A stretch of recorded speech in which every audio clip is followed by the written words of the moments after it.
কাংসায় বাম তৃণমূল ছেড়ে জাতীয় কংগ্রেসে যোগ দিল 150 জন। একদিকে রাজ্যে ভোটে তৃণমূলের ভরাডুবি, তারপরে একের পর এক তৃণমূল নেতাকর্মীদের দল ছেড়ে অন্য দলে যোগদানের পাশাপাশি দলের বিরুদ্ধে বিক্ষুব্ধ হওয়ার ঘটনার রেশ কাটতে না কাটতে এবার রাজ্যের বিভিন্ন প্রান্তের তৃণমূল ছেড়ে কংগ্রেসে যোগদানের হিড়িক প্রকাশ্যে এসেছে।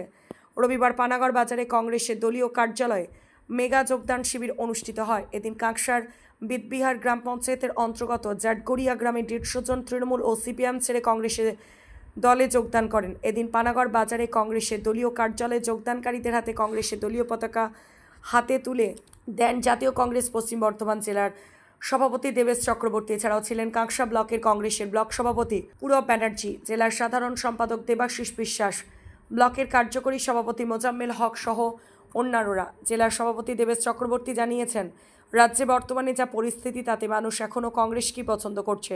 রাজ্যে বিজেপি হোক বা তৃণমূল, এরা এখন ধর্মের বিভাজন শুরু করেছে। তাই রাজ্য দেশ বাঁচাতে একমাত্র ভরসা কংগ্রেস। তাই মানুষ কংগ্রেসে যোগদান করছেন, অনেকেই যোগদান করবেন বলে তাদের জানিয়েছেন। আগামী দিন কাদের কংগ্রেসে যোগদান করা হবে সেটা বিবেচনা করে অনুষ্ঠানের মাধ্যমে তাদের যোগদান করানো হবে। মানুষ কংগ্রেসে যোগদান করায় আগামী দিনে কংগ্রেস দল আরও মজবুত হবে এবং আগামী দিনে যে কোনো নির্বাচন হোক না কেন রাজ্যের বিজেপির সাথে কংগ্রেসের লড়াই হবে এবং কংগ্রেস ভালো ফল করবে বলে তাদের দাবি। এটা মেগা যোগদান শিবির ছিল। আমরা এই প্রথম মেগা যোগদান শিবির শুরু করলাম।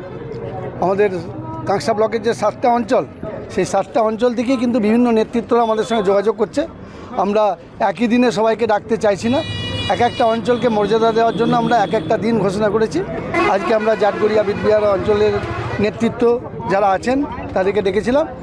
এবং সবচেয়ে বড় কথা হচ্ছে, আজকে যে 150 পরিবার জাতীয় কংগ্রেসের শরিক হয়েছে, এটা কিন্তু তৃণমূলের আমলে যেমন ব্ল্যাকমেল বা মানুষকে ভয় দেখানো, বা বিজেপির আমলে যেমন বর্তমানে বিজেপি সরকার মানুষকে ব্ল্যাকমেল ভয় দেখানো, সেই যোগদান না। এই যোগদান স্বেচ্ছাকৃত যোগদান। এই সকল যুব ছেলে এরা কিন্তু দেশের সংবিধান বাঁচানোর লড়াইয়ে সামিল হয়েছে। রাহুল গান্ধী যেভাবে সংবিধান বাঁচানোর জন্য সারা দেশে একটা লড়াই চালিয়ে যাচ্ছেন, এরা সেই দেশের সংবিধানকে বাঁচাবার জন্য, দেশের অখণ্ডতাকে রক্ষা করার জন্য এরা ভারতীয় জাতীয় কংগ্রেসের ঝান্ডা আজকে তুলে নিয়েছে।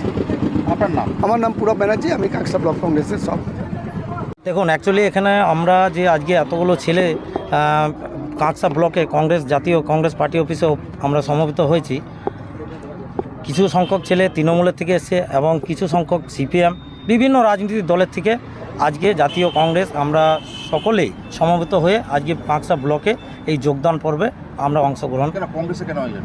কংগ্রেস বলতে আপনার দেখুন, এই বর্তমান সরকারের যে জনবিরোধী নীতি এবং পূর্বের যে সরকার মানুষকে যে সাম্প্রদায়িক যে ইস্যু, তার সঙ্গে যে সম্প্রীতি নষ্ট করেছে এবং বর্তমান সরকারও সম্প্রীতি নষ্ট করছে এবং মিথ্যাচার, এই মিথ্যাচারের বিরুদ্ধে আমরা সকলে সমবেত হয়ে জাতীয় কংগ্রেস আমরা জয়েন করলাম এবং রাহুল গান্ধীর যে নীতি আদর্শ সেটাকে ফলো করে আমরা আগামী দিনে কাংসা ব্লকে আমরা কিন্তু সংগঠনটা করব।